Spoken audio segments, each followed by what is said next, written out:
حضرات، آج ذوالقعدہ کی 7 تاریخ ہے 1434 اور ستمبر کی 14 تاریخ ہے 2013، اور آج ہم سورہ مبارکہ مائدہ کی آیت نمبر 5 کی تلاوت کا شرف حاصل کریں گے۔ اعوذ باللہ من الشیطان الرجیم، بسم اللہ الرحمن الرحیم۔ الحمد للہ رب العالمین، والصلاة والسلام علی سیدنا و نبینا و مولانا ابی القاسم محمد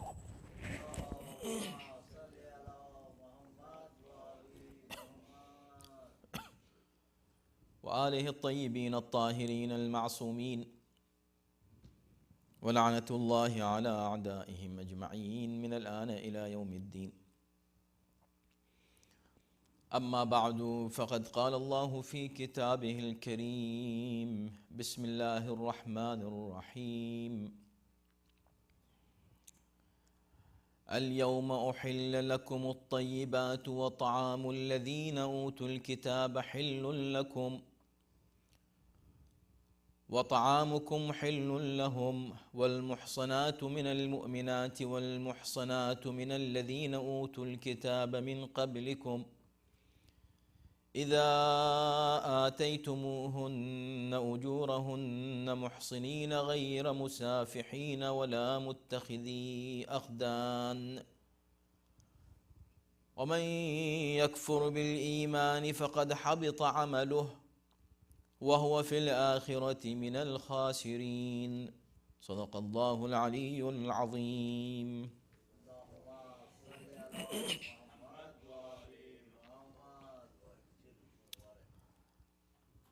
آج تمہارے لیے ساری پاکیزہ چیزیں حلال کر دی گئی ہیں، اور اہل کتاب کا کھانا بھی تمہارے لیے حلال ہے، اور تمہارا کھانا ان کے لیے حلال ہے، اور پاک دامن مومن عورتیں اور پاک دامن اہل کتاب عورتیں بھی تمہارے لیے حلال ہیں، بشرط کہ انہیں ان کا مہر دے دو،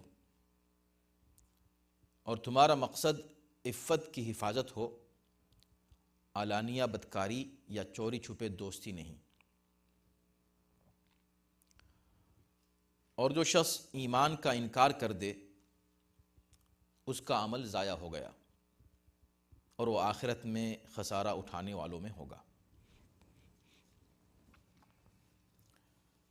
حضرات، گزشتہ آیت پر جو گفتگو ہوئی تو ظاہر ہے کہ وہ کھانے کے تعلق سے تھی۔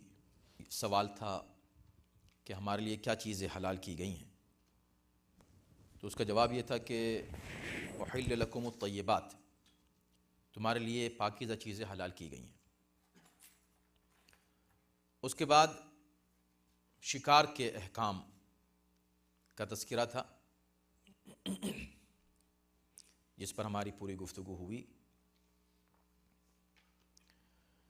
اور ظاہر ہے کہ اس کے کچھ مسائل اور ہیں جو رہ گئے تھے، لیکن ہم اس کی تفصیل اس لیے نہیں بیان کر سکتے کہ پھر فقہی مسائل ہیں کافی اس سے مربوط، شکار کے تعلق سے اور ذبیحے کے تعلق سے، اسے فقہی کتابوں میں دیکھا جا سکتا ہے۔ آج کی جو آیت ہے یہ بھی الیوم سے شروع ہوتی ہے۔ الیوم احل لکم الطیبات،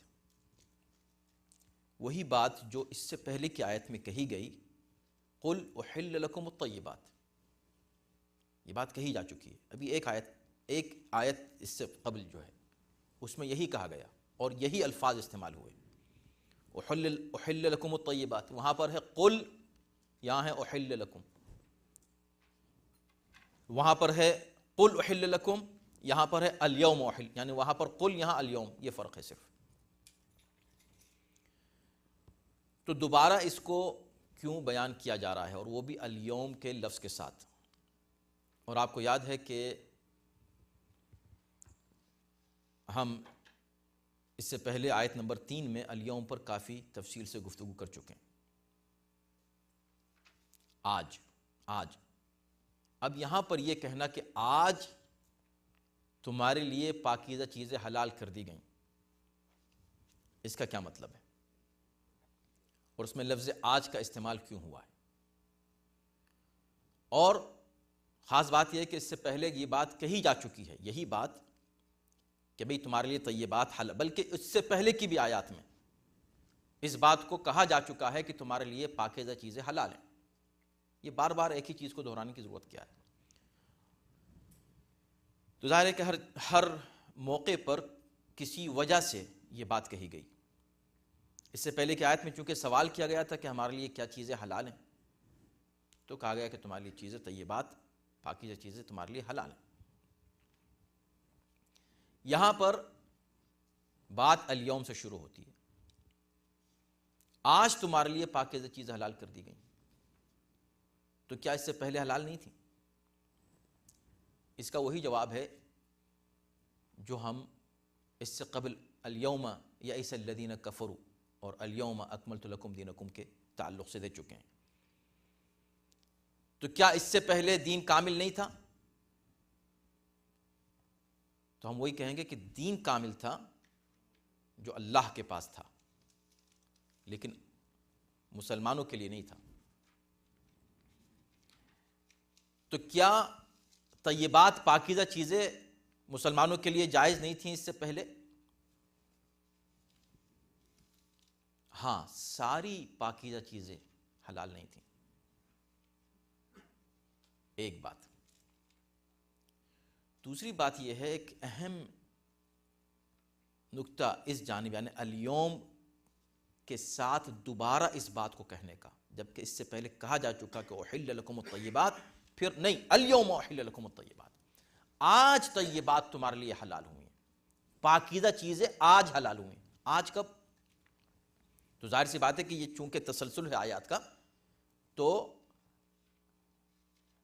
اس سے یہ ظاہر ہوتا ہے کہ الیوم، اس آیت کا نزول بھی اسی موقع پر ہوا، اور یہ بات اسی موقع کے لیے کہی گئی ہے، غدیر کے موقع پر، کہ آج تمہارے لیے طیبات حلال کی گئیں۔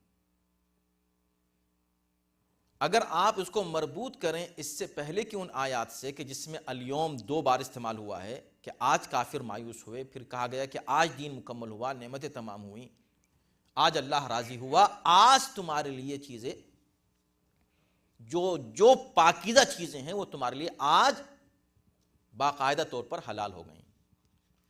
تو اس کا ایک سبب یہ بھی ہو سکتا ہے کہ چونکہ اس سے پہلے احکام شریعت میں رد و بدل ہوتا تھا، تبدیلی ہوتی تھی، موقع بموقع ایک چیز حلال ہو گئی، ایک چیز حرام ہو گئی، لیکن آج چونکہ دین مکمل ہو گیا، اب قیامت تک کے لیے جو چیز پیغمبر اسلام نے حلال کر دی وہ حلال ہے، جو حرام کر دی وہ حرام ہے۔ حلال محمد حلال، حرام محمد حرام الی یوم القیامہ، حلال محمد حلال الی یوم القیامہ، قیامت تک حلال محمدی حلال ہے، حرام محمدی حرام ہے۔ اب اس کو کوئی نہ کوئی حرام کو حلال کر سکتا ہے، نہ حلال کو حرام کر سکتا ہے۔ ایک یہ مفہوم ہے، لیکن اس سے بھی بڑا مفہوم جو اس میں ظاہر ہوتا ہے وہ یہ ہے کہ الیوم کی تکرار سے یہ بات، یہ پیغام پہنچانا ہے کہ جب تک وہ چیز کہ جس کی وجہ سے دین مکمل ہوا وہ چیز نہ آ جائے، اس وقت تک تمہارے لیے جو حلال چیزیں ہیں نا وہ بھی مکمل طور پر حلال نہیں ہوتی، اس لیے کہ وہ طیب ہو ہی نہیں سکتی بغیر ولایت علی بن ابی طالب کے۔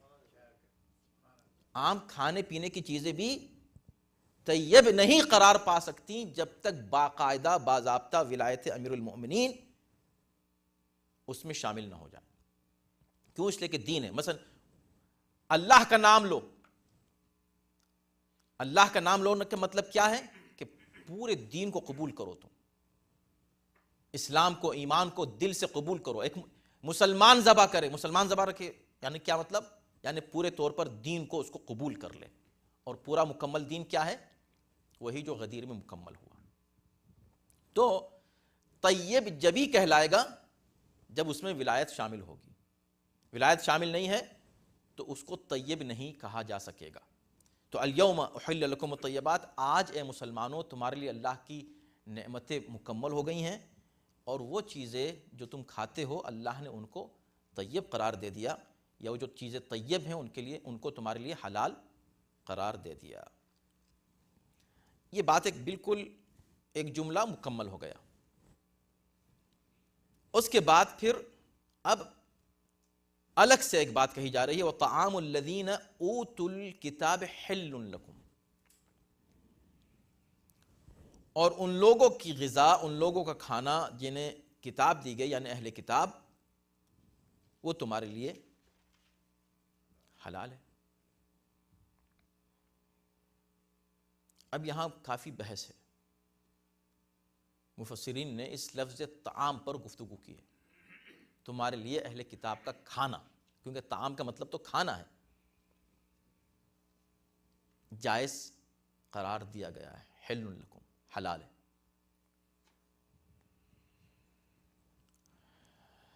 تو اگر اس کو اس کے پہلے کے جملے سے مربوط کریں کہ آج تمہارے لیے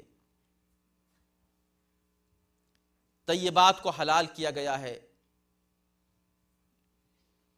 تو اس کا مطلب یہ ہے کہ مسلمانوں کی نظر میں اس وقت جن کو یہ حکم دیا جا رہا ہے یا جن کو اجازت دی جا رہی ہے کہ تم اہل کتاب کا کھانا کھا سکتے ہو، ان کے دماغ میں یہ ہے کہ اہل کتاب کا کھانا طیبات میں نہیں ہے، اس لیے جنرل ایک بات کہنے کے بعد کہ طیبات حلال ہیں، تو اگر ان کی نظر میں اہل کتاب کا کھانا طیبات میں ہوتا تو اللہ پھر اس کی وضاحت نہ کرتا کہ اہل کتاب کا کھانا بھی تمہارے لیے جائز ہے۔ تو اس پر کئی رخ سے گفتگو کی گئی ہے۔ پہلے تو لفظ طعام خود کیا کھانا ہے کہ جس کو حلال کیا گیا ہے؟ تو اہل سنت کے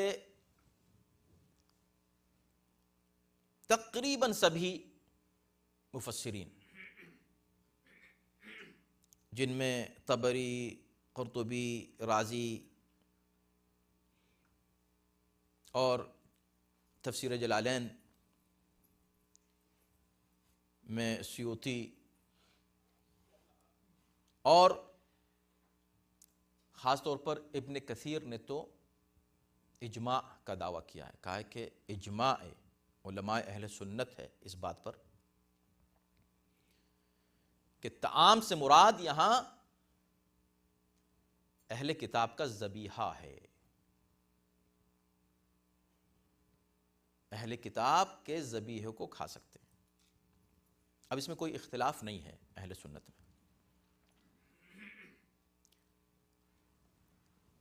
شیعہ مفسرین، علماء اور محققین، محدثین اور فقہا یہ کہتے ہیں کہ نہیں، یہاں لفظ طعام استعمال ہوا ہے، بے شک طعام کھانے کو کہتے ہیں اور گوشت بھی کھانے کے ضمن میں آتا ہے، لیکن یہاں اللہ نے گوشت کے علاوہ جو دوسرا کھانا ہے، دوسری چیزیں ہیں جیسے گیہوں، چاول، جو، دال وغیرہ، ایسی چیزوں کو جائز قرار دیا ہے جن میں ذبیحے کی شرط نہیں ہے۔ تو اس پر پھر کافی بحث ہے، گفتگو ہے کہ اگر ایسا ہے، ان کی بھی دلیلیں ہیں، ان کی بھی دلیلیں ہیں۔ مثلا اہل سنت کی دلیل یہ ہے کہ اللہ نے تو جنرل ایک بات کہہ دی کہ ان کا کھانا تمہارے لیے جائز، جب کھانا جائز ہے تو کھانے میں جب ہر چیز آ گئی تو اس کو کیوں الگ سے نکالا جا رہا ہے؟ شیعہ علماء کا جواب یہ ہے کہ بھئی ہم نہیں نکال رہے ہیں اس کو، یعنی ہم مستثنی نہیں کر رہے ہیں گوشت کو، اللہ پہلے کر چکا ہے، اس سے پہلے اللہ کر چکا ہے، یہ بات کہی جا چکی ہے کہ وہ گوشت نہیں کھا سکتے جس پر مما لم یذکر اسم اللہ علیہ، جس پر اللہ کا نام نہ لیا گیا۔ احل لغیر اللہ، پھر اللہ کا نام، اس پر توجہ کیجیے گا، اللہ کا نام. اب مثلا آپ گاڈ بھی کہہ سکتے ہیں، آپ خدا بھی کہہ سکتے ہیں، آپ یزدان بھی کہہ سکتے ہیں، آپ کچھ اور بھی لفظ استعمال کر سکتے ہیں کسی زبان کا، لیکن یہ اللہ کے نام نہیں ہے.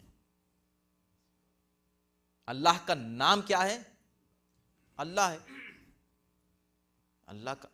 اللہ کا نام اللہ ہے.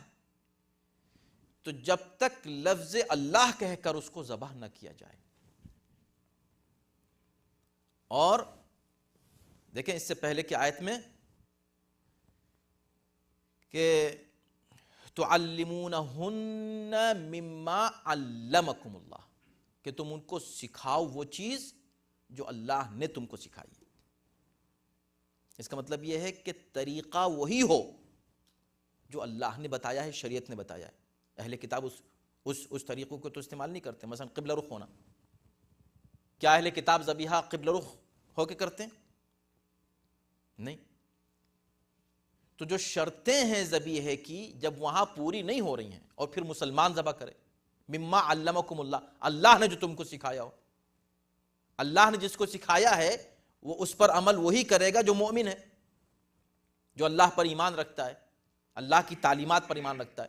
اور جس طرح تم کو اللہ نے سکھایا ہے، کیسے سکھایا؟ توریت کے ذریعے سکھایا ہے، انجیل کے ذریعے سکھایا ہے، یا قرآن کے ذریعے سے سکھایا ہے. تو ہمیں جو اطاعت کا حکم دیا گیا ہے وہ قرآن کی اطاعت کا حکم دیا گیا ہے، نہ کہ دوسری کتابوں کی. وہ کتابیں منسوخ ہو چکی ہیں. تو اس کا مطلب ہے کہ قرآن پر جو یقین رکھتا ہے وہ ذبح کرے.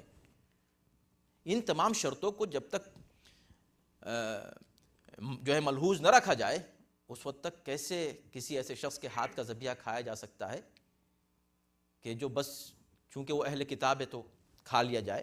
ہاں یہاں ایک بات کہی گئی، وہ طعام الذین. تو اب ایک سوال یہ ہوتا ہے کہ کیوں کہا گیا کہ اہل کتاب کا کھانا تمہارے لیے جائز ہے؟ اس کی کہنے کی ضرورت ہی کیا ہے بھائی؟ اگر اس سے مراد گوشت نہیں ہے تو گوشت کے علاوہ مثلا آپ اگر چاول خریدنا چاہتے ہیں، گیہوں خریدنا چاہتے ہیں، خشک چیزیں خریدنا چاہتے ہیں تو آپ کسی سے بھی خرید سکتے ہیں. اس میں اہل کتاب کی تخصیص کی کیا ضرورت ہے؟ تو اب اس میں پھر دوبارہ فقہا میں، خود شیعہ فقہا میں اب بحث ہے اس کے اوپر. وہ کیا ہے کہ آیا اہل کتاب کا کھانا گوشت کے علاوہ، گوشت تو متفق علیہ شیعہ فقہا، کیوں؟ اس لیے کہ اس میں ائمہ اطہار علیہ السلام کے صاف احکام ہیں، موجود روایات ہیں کہ اس سے مراد ذبیحہ نہیں، اس سے مراد ان کے ہاتھ کا ذبیحہ نہیں ہے. گوشت کے علاوہ جو چیزیں ہیں وہ جائز ہیں. اور بہت سی روایات ہیں اس کے تعلق سے. لیکن اب جو دوسری چیزیں جائز ہیں وہ کیا چیزیں ہیں جو جائز ہیں؟ یہاں پر فقہا میں پھر آپس میں ایک گویا کہ بحث ہے، علمی بحث ہے، فقہی، کہ کیا ہر چیز گوشت کے علاوہ کھا سکتے ہیں، یا یہاں بھی یہ شرط ہے کہ صرف وہ چیزیں کھا سکتے ہیں جن میں ان کا ہاتھ اس طرح نہ لگے کہ نجاست منتقل ہو. اور اس کے لیے اب پھر یہ بحث آئے گی کہ کیا ان کو نجس مانا جائے. تو دو نظریات ہیں شیعہ فقہا میں اس سلسلے میں.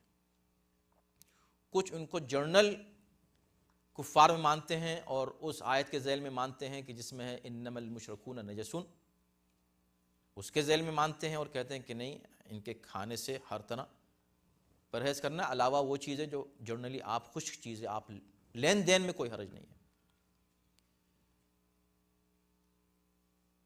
کچھ فقہا، اور آج اس دور میں ان فقہا کی شاید اکثریت ہے جو یہ کہتے ہیں کہ نہیں، ان کے ہاتھ کا کھانا آپ کھا سکتے ہیں، اگر وہ بناتے بھی ہیں، پکاتے بھی ہیں تو کوئی حرج نہیں ہے. بشرطے کہ گوشت نہ ہو، بشرطے کہ شراب اس میں شامل نہ کریں، بشرطے کہ الگ سے کوئی نجاست اس میں نہ آئے. یہ مگر پھر بھی ایک سوال رہ جاتا ہے کہ الگ سے اہل کتاب ہی کے ذکر کی کیا ضرورت تھی؟ تو اس کے بھی کئی اسباب ہیں. پہلا سبب اس کا یہ ہے کہ اہل کتاب بہر حال قرآن نے اہل کتاب کو ایک اسپیشل اسٹیٹس دیا ہے دوسرے کافروں کے مقابلے پر. ان کو جنرل عام کافروں میں شامل نہیں کیا ہے. کئی جگہ انہیں لفظ کافر ان کے لیے استعمال کیا ہے، مگر ان کو عام مشرکین اور عام کافروں سے الگ مانا ہے. اور یہی وجہ ہے کہ ان کے لیے ایک الگ ٹرم یوز کی ہے، اور وہ ہے اہل کتاب. تو ایک خصوصیت ہے ان کی. اس لیے خاص طور پر یہ بات کہنی تھی کہ بھئی اہل کتاب ہیں، یہ ان پر کتاب نازل ہوئی ہے، ٹھیک ہے انہوں نے تحریف کر دی ہے کتاب میں، لیکن بہر کیف یہ بنیادی طور پر توحید پرست ہیں. بنیادی طور پر یہ ان انبیاء کو مانتے ہیں جو اللہ کے بھیجے ہوئے نبی ہیں. حضرت موسیٰ، حضرت عیسیٰ، ان کو مانتے ہیں. لہذا بہرحال ان کو دوسروں سے الگ کرنا ہی پڑے گا.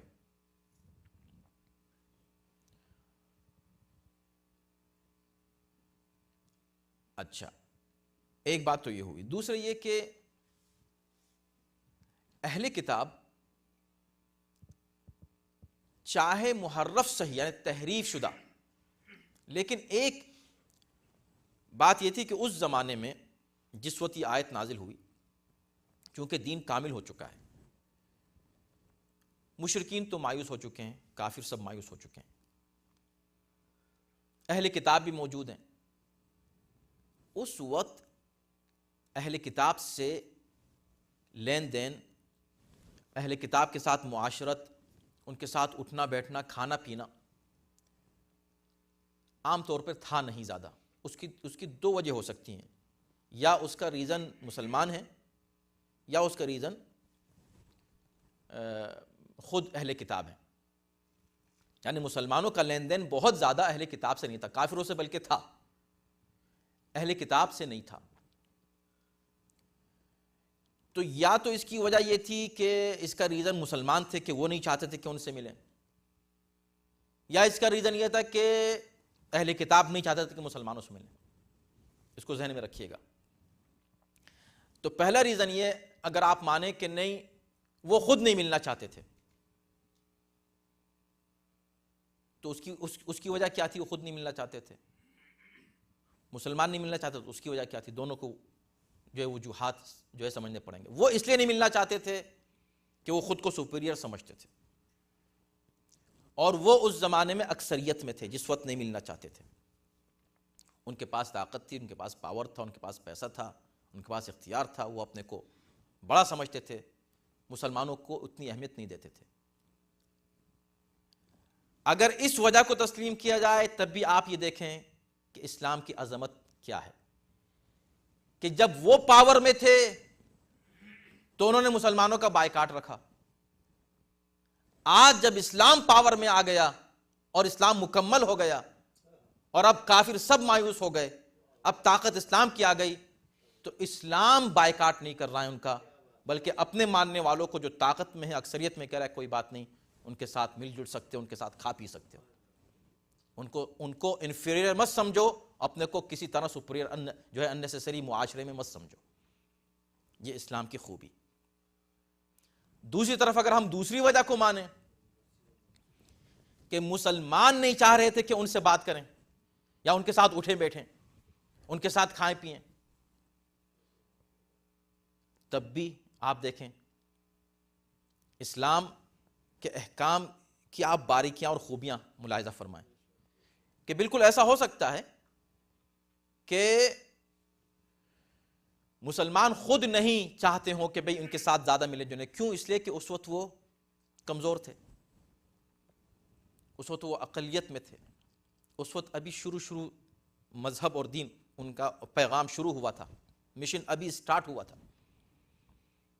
اور ایسے موقع پر اس بات کا خطرہ ہوتا ہے کہ اگر مد مقابل طاقتور ہے، دوسرا معاشرہ مضبوط ہے، تو اس کا انفلوئنس خود جوانوں پر، خود بڑوں پر، بچوں پر، اس انفلوئنس سے بچانے کے لیے اگر مسلمان ان سے بچ رہے ہوں تو کوئی حرج نہیں ہے. ایسا ہو سکتا ہے، ایسی قومیں کرتی ہیں جو خود کو زندہ رکھنا چاہتی ہیں. مگر جب اب اسلام پاور میں آ گیا، اب کا کوئی بات نہیں، اب جاؤ، اس لیے کہ اب اسلام کو کوئی خطرہ ہی نہیں ہے. اب مسلمانوں کو کوئی خطرہ ان لوگوں سے نہیں ہے، اب تم ان سے مل جل سکتے ہو. اس سے ایک اور پہلو یہ سامنے آتا ہے کہ جب کبھی اسلام کسی بھی قوم کے تعلق سے کہتا ہے کہ بھئی نہیں، ان سے ملو جلو نہیں، یا ان کے ساتھ اٹھو بیٹھو نہیں، اس کی وجہ یہی ہے. اس کی وجہ یہی ہوتی ہے کہ اسلام یہ چاہتا ہے کہ آئیڈینٹی اور تشخص جو ہے قوم کا باقی رہے، وہ اس کو کھو نہ دیں. اس لیے نہیں کہ انسان انسان سے نہ ملے، نہیں، جنرلی اسلامی احکام جو ہیں وہ یہ پیغام دیتے ہیں کہ بردرہڈ جو ہے وہ صرف اسلامی بردرہڈ یا مومنوں کے درمیان نہیں ہے اخوت، بلکہ یا اہل کتاب بھی حضرت ابراہیم کی اولاد ہیں سب، جن کو مان رہے ہیں وہ، یا خود وہ ان کی اولاد ہیں یا ان کی اولاد کو مان رہے ہیں، چلڈرن آف ابراہیم ہیں سب، یا پھر سب کے سب چلڈرن آف آدم ہیں، یا بنی آدم کر کے خطاب کیا گیا ہے. تو یہ انسانی ایک برادری ہے جس پر اسلام نے زور دیا. مگر کہیں اگر آپ کو ایسا محسوس ہوتا ہے کہ بھئی ان کے یہاں مت کھاؤ، اور یہ نجس ہیں، اور یہ مشرک نجس ہیں، اور ان سے مت ملو جلو، ان کے ساتھ نہ کھاؤ، وہ ایسا نہیں کہ بالکل ان سے کٹ آف کرو، ان کو بائیکاٹ کرو، نہیں. کچھ چیزیں ہیں جو نہ کھاؤ کا مطلب یہ کہ اتنا نہ ملو جلو کہ جس سے تمہارے اوپر انفلوئنس آ جائے. یعنی ایک اسٹریٹجک گویا حکم ہے اسلام کی طرف سے، اس کے علاوہ کچھ نہیں. تو طعام الذین کا اب اس میں دوسرا جملہ جو ہے وہ کیا ہے؟ وَطَعَامُكُمْ حِلٌّ لَهُمْ، اور تمہارا کھانا ان کے لیے حلال ہے. اب یہ تمہارا کھانا ان کے لیے حلال کیا مطلب؟ بھئی حلال و حرام تو مسلمانوں کے لیے حکم ہوگا نا، کہ بھی ان کا کھانا ہمارے لیے حلال ہے یا حرام ہے یہ ہمیں پتہ ہو، لیکن ہمارا کھانا ان کے لیے حلال و حرام ہے یہ تو وہ بتائیں گے. ان کا ہم سے کیا مطلب؟ بھئی وہ اس کو کھانا چاہتے ہیں کہ نہیں کھانا چاہتے؟ نہیں. اس کا مطلب یہ ہوا، اس سے یہ ظاہر ہوتا ہے کہ بات وہی ہے جو ابھی ہم نے کہی، وہ دو پہلو، ان دونوں میں سے کوئی بھی ایک ہے، کہ اصل میں اس وقت میل جول نہیں تھا آپس میں، نہ یہ ان کے یہاں کھاتے تھے نہ وہ ان کے یہاں کھاتے تھے. تو چونکہ کھانے پینے کا میل جول نہیں تھا عام طور پر اہل کتاب کے ساتھ اور مسلمانوں کے درمیان، اس لیے خاص طور پہ اہل کتاب کا ذکر کیا یہاں. کہا نہیں، اب کوئی بات نہیں، اب اسلام اتنا مضبوط ہو چکا ہے، وہ تمہارے یہاں کھا سکتے ہیں، تم ان کے یہاں کھا سکتے ہو، ایک دوسرے کے لیے تمہارے کھانا پینا حلال ہے.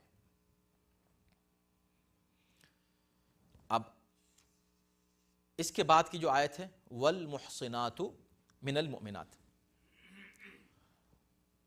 مؤمنات میں جو نیک خواتین ہیں وہ تمہارے لیے حلال ہیں.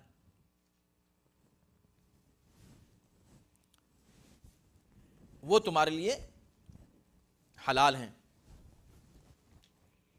والمحصنات من الذین اوتوا الکتاب من قبلکم، اور جن کو تم سے پہلے کتاب دی گئی تھی، یعنی وہی یہود و نصارہ، ان کی بھی پاکیزہ خواتین تمہارے لیے حلال ہیں. یہاں پھر بحث ہے ایک، اور تفصیلی بحث ہے اس کے اوپر، اور یہاں بھی فقہی اختلافات ہیں. ظاہر ہے کہ وہ اسی بنیاد کے اوپر ہیں کہ فقہاء نے کسی آیت کو، چونکہ آیات احکام میں شامل ہے، فقہاء نے کسی بھی آیت کو کس طرح مانا ہے، کیسے سمجھا ہے.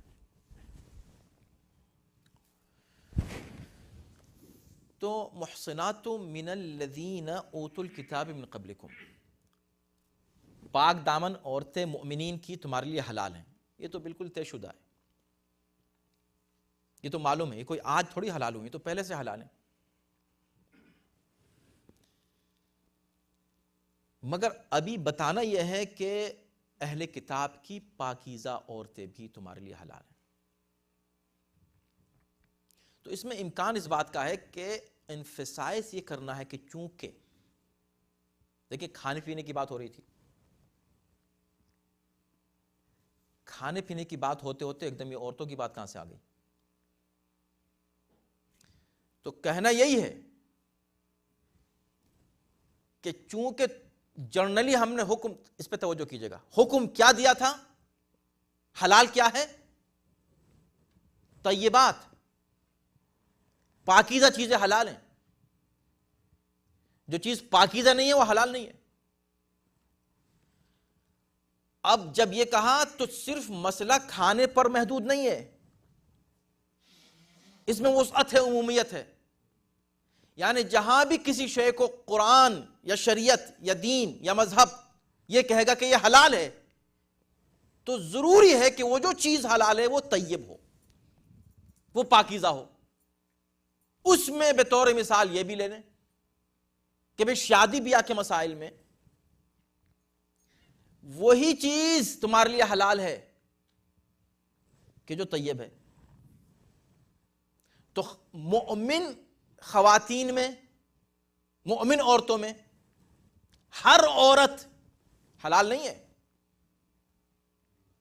وہ عورت حلال ہے جو طیب ہے، پاک دامن ہے، پاکیزہ ہے.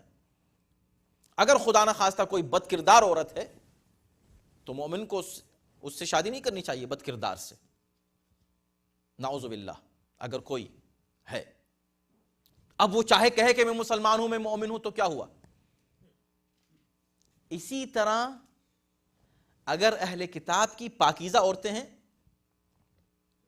تو ان سے شادی کی جا سکتی ہے. تو وہاں بھی شرط کیا ہے؟ پاک دامن ہونا.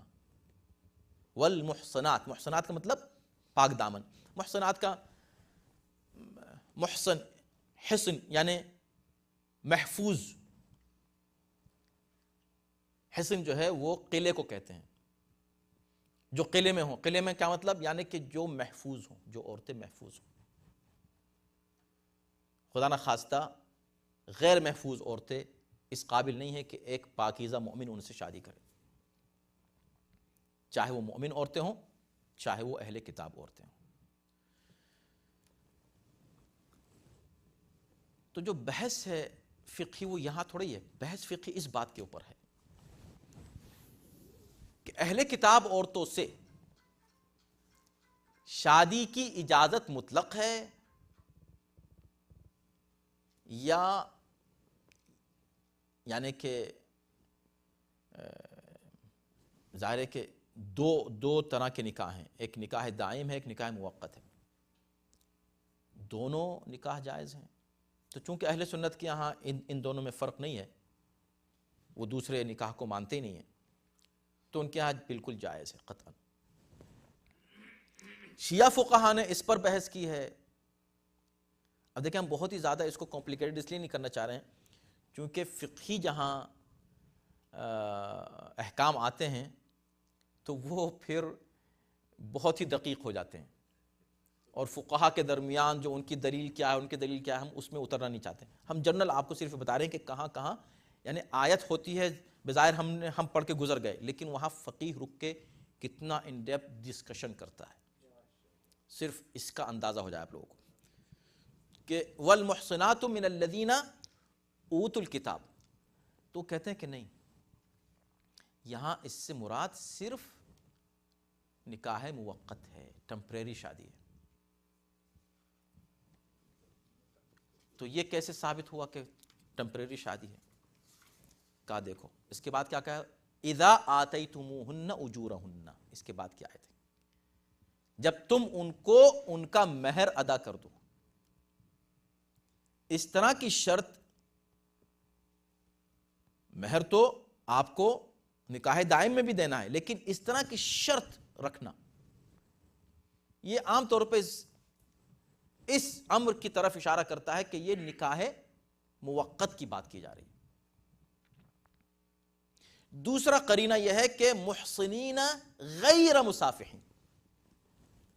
تم یہ کام جو کرو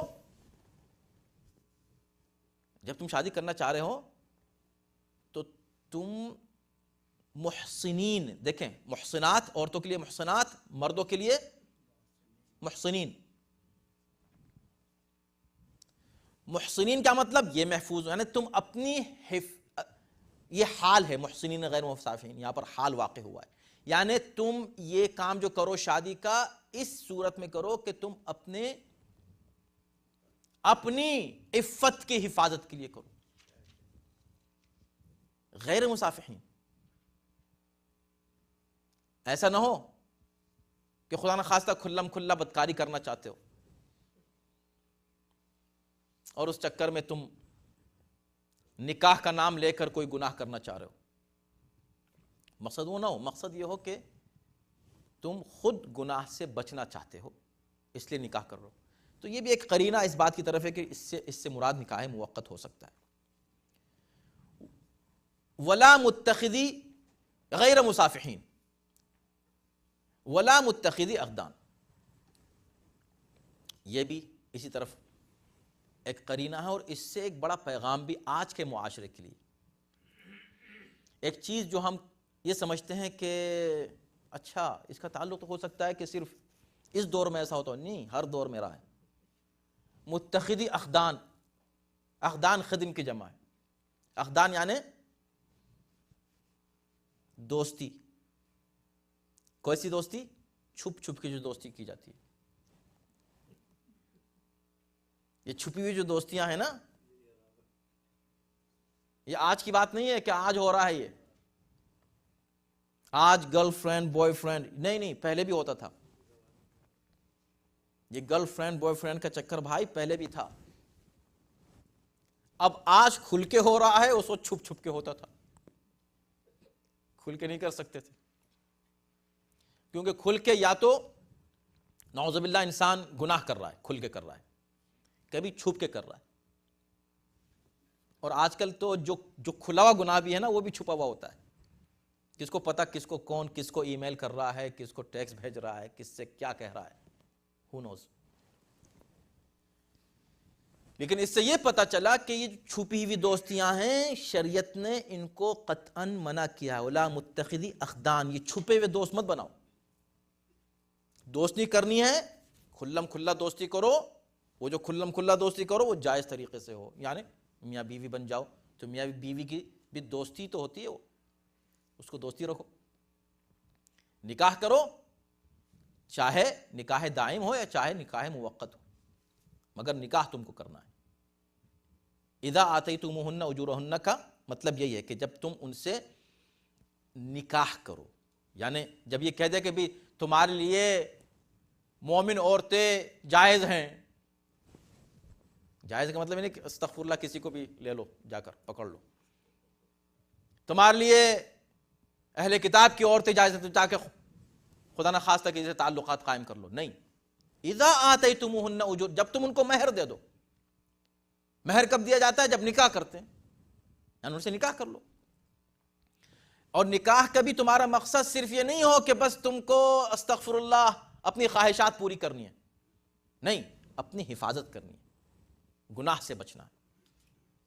اور یہ جو گناہ ہے نہ تم کھلم کھلا گناہ کرنا چاہ رہے ہو، نہ چھپ کے گناہ کرنا چاہ رہے ہو، دونوں سے بچنا چاہتے ہو. تو متخذی اخدان، اس کو ذہن میں رکھیں کہ بہت سے لوگ کہتے ہیں کہ بھی کہاں ہے قرآن میں لکھا ہوا ہے کہ بھئی وہ چھپ کے نہیں کر سکتے. نہیں، یہ صاف صاف لکھا ہوا ہے. اخدان چھپے ہوئے دوستی کو کہتے ہیں. اب آخر میں ایک جملہ ہے اور بڑا دلچسپ ہے. وَمَن يَكْفُرْ بِالْإِيمَانِ فَقَدْ حَبِطَ عَمَلُهُ، اب جو ایمان سے کفر کرے، جو ایمان کا انکار کرے، اس کا عمل حبط ہو جاتا ہے، ضائع ہو جاتا ہے. وہ فی الآخرۃ من الخاسرین، اور وہ آخرت میں خسارہ اٹھانے والوں میں ہوتا ہے. تو یہ جو کہا کہ وَمَن یکفر بالایمان، جو ایمان کا کفر کرے، پہلی بات تو یہ ہے کہ یہاں پر اس جملے کا کیا تعلق ہے پہلے جملوں سے، اس پہ غور کیجئے. وَمَن یکفر، جو ایمان سے کفر کرے. ایمان سے کفر کرے، بھئی کفر ہے یا ایمان ہے؟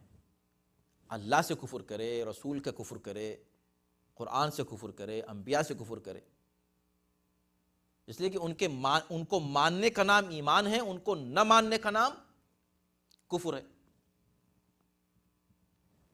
تو اگر کوئی یہ کہے کہ ایمان یعنی ماننا، کفر یعنی نہیں ماننا، تو جو ماننے کو نہ مانے، یہ کیا بات ہوئی؟ جو ایمان سے کفر کرے یا جو کفر پہ ایمان لے آئے، یہ کیا بات ہے؟ ایمان خود ایک ماننے کو کہتے ہیں، کسی چیز کو ماننے کو ایمان کہتے ہیں، کفر نہ ماننے کو کہتے ہیں۔ تو جب تک ہم ایمان کسی شے کو ایمان تسلیم نہ کریں کہ جس کو مانا جائے اور نہ مانا جائے، اس وقت تک اس آیت کا مفہوم سمجھ میں نہیں آئے گا صحیح۔ کیونکہ وَمَن یکفر باللہ تو صحیح ہے، وَمَن یکفر بالرسول صحیح ہے، وَمَن یکفر بالقرآن، اس طرح کے الفاظ صحیح ہیں۔ وَمَن یکفر بالایمان، who doesn't believe in belief، یہ کیا مطلب؟ تو اصل میں یکفر بالایمان یہاں کچھ مفسرین نے، اور اس کے لیے ہمارے یہاں بھی روایت ہے امام سے، کہ اس سے مراد اس ایمان کا ریفلیکشن ہے جو ایک مومن کو ظاہر کرنا چاہیے۔ ایمان لے آئے، مومن ہے، عمل کچھ نہیں کر رہے ہیں، مومن ہے، تو تم کون سے مومن ہو؟ تم وہ مومن ہو جو ایمان سے کفر کرتا ہے، جو ایمان سے انکار کرتا ہے۔ مومن ہے نماز نہیں پڑھتے، مومن ہے روزہ نہیں رکھتے، مومن ہے حج کبھی نہیں کیا، واجب ہو چکا ہے، مومن ہے زکوٰۃ نہیں دیتے، خمس نہیں دیتے، مومن ہے عمل نہیں کرتے، مومن ہے اللہ کی بات نہیں مانتے۔ تو یہ امام جعفر صادق علیہ السلام سے بھی اس کے یہ روایت ہے کہ اس سے مراد یہ بھی ہے کہ جو شخص ایمان سے کفر کرے، کا مطلب یہ ہے کہ صحیح عمل نہ کرے، تو پھر عمل نہ کرے تو اس کا عمل کیسے ثابت ہوگا جب اس نے کیا ہی نہیں ہے؟ کہاں اس کا مطلب ہے کہ اگر اس کے بعد وہ کچھ عمل کرتا ہے تو اس کے وہ اعمال بھی قابل قبول نہیں ہوں گے۔ پیکج پورا لینا نہیں کہ اتنا لے لیا جو مزے کا ہے، جو ہم کو صحیح لگ رہا وہ لے لیا، جو صحیح نہیں لگ رہا وہ نہیں لیا، نہیں، پورا لینا ہے۔ تھوڑا لیا تھوڑا نہیں لیا، جو تھوڑا نہیں لیا اس کی وجہ سے وہ جو تھوڑا لیا ہے وہ بھی ضائع ہو سکتا ہے۔ نماز پڑھیں، روزے بھی رکھیں، حج بھی کریں، جھوٹ سے بچیں، غیبت سے بچیں، یہ سارے اعمال کرنے ہیں، تب جا کر ایمان مکمل ہوتا ہے۔ ایک اور مفہوم اس کا جو ہے اس کے تعلق سے بھی روایت ہے موجود۔ ایمان جیسے ہم نے ابھی عرض کیا کہ جب تک وجود نہ مانے ایمان کا، اس وقت تک اس آیت کی صحیح تفسیر سامنے نہیں آ سکتی۔ وَمَن یکفر بالایمان، جو ایمان سے کفر کرے، تو ہمیں اگر آپ یہ دیکھیں تو ظاہر ہے کہ جب تک کہ معصومین علیہ السلام کے اقوال نہ ہوں اس وقت تک انسان کوئی تفسیر نہیں کر سکتا، تفسیر بالرائے جائز نہیں ہے۔ لیکن اگر آپ آیات کا تسلسل شروع سے دیکھیں، اوفوا بالعقود، وہاں سے بات شروع ہوتی ہے، اوفوا بالعقود، اپنے عہد کو پورا کرو، اور اس کے بعد پھر غدیر کا تذکرہ، ولایت امیر المومنین کا ذکر، طیبات کا تذکرہ، ان تمام باتوں کو اگر آپ ملائیں تو آخر میں ایسا لگتا ہے کہ یہ کنکلوژن پیش کیا جا رہا ہے کہ دیکھو اب ہم نے تم کو ایمان کا خلاصہ دے دیا۔ ایمان کیا ہے؟ ایمان وہی غدیر پر صحیح انداز سے یقین رکھنا، اس کا وہ ہے ایمان۔ اب جو اس ایمان کا انکار کرے تو جتنا بھی کوئی عمل کرتا رہے اس کا عمل بیکار ہے۔ اور یہی روایت ہے امام محمد باقر علیہ السلام سے،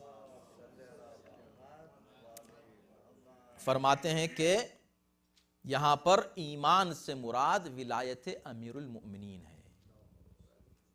اب ترجمہ صحیح ہو سکتا ہے، اب مفہوم صحیح آ سکتا ہے۔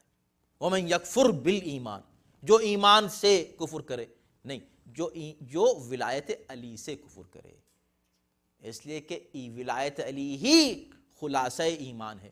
اسی ولایت علی میں چونکہ تکمیل دین اس دن ہوئی ہے جب ولایت علی کا انکار ہوا ہے، جب جو ہے اعلان ہوا ہے، تو اسی وقت جب یہ مکمل ہوا دین، تو اسی ولایت علی میں توحید بھی شامل ہے، رسالت بھی شامل ہے، قرآن بھی شامل ہے، طیبات بھی شامل ہیں، حلال چیزیں بھی شامل ہیں، پورا دین شامل ہے، شریعت شامل ہے، ہر چیز کس چیز میں شامل ہے؟ ولایت امیر المومنین میں۔ اب جو اس کا انکار کرے فقط حبط عملہ، اس کا عمل ضائع ہوگا، اور یہ بالکل وہی ہے جو خود قرآن نے کہا ہے کہ اے نبی اگر تم نے یہ نہیں پہنچایا تو کچھ نہیں پہنچایا۔